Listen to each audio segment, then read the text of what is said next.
Good morning mga suki. So may tanggap tayo rito Huawei. Anong model to?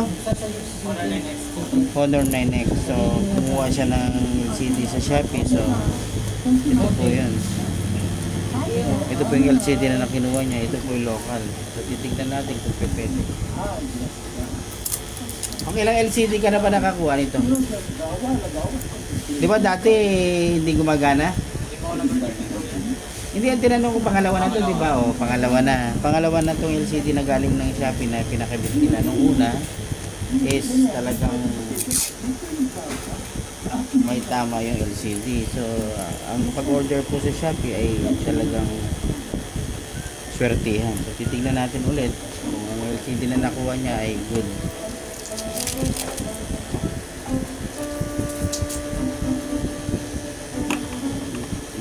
Nakiusap yung estudyante na ang pera daw niya ay 200 lang, so kapit natin.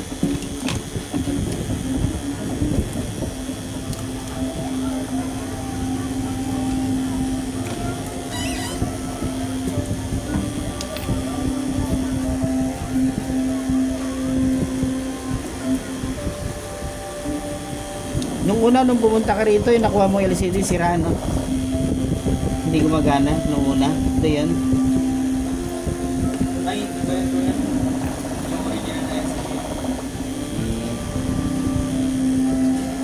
So, iba pa yung original na nakuha niya. Ito, pangalawang beses siya nag-order sa Shopee. Tingnan natin kung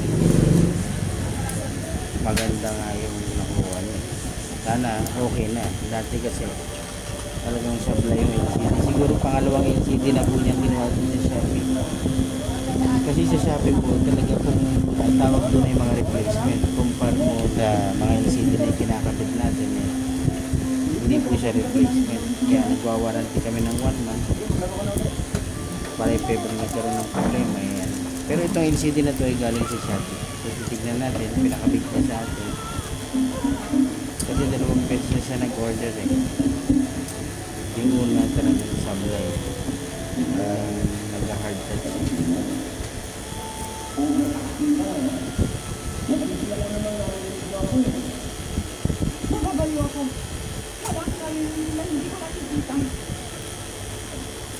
So ito ay Huawei Y9 Prime.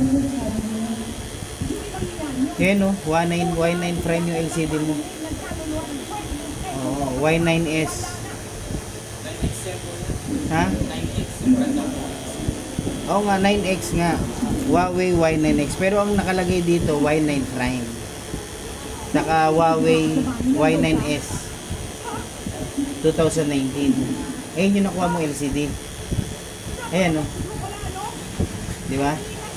Yun ang nakasulat. Tama? Anong password mo?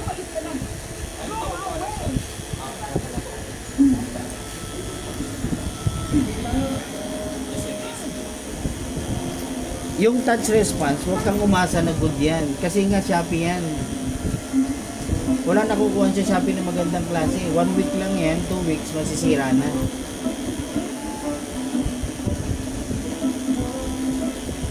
Yun tulad sa dati, hindi nung maano yan kasi local yan nabili mo. Malabo ang camera, malabo sa harap.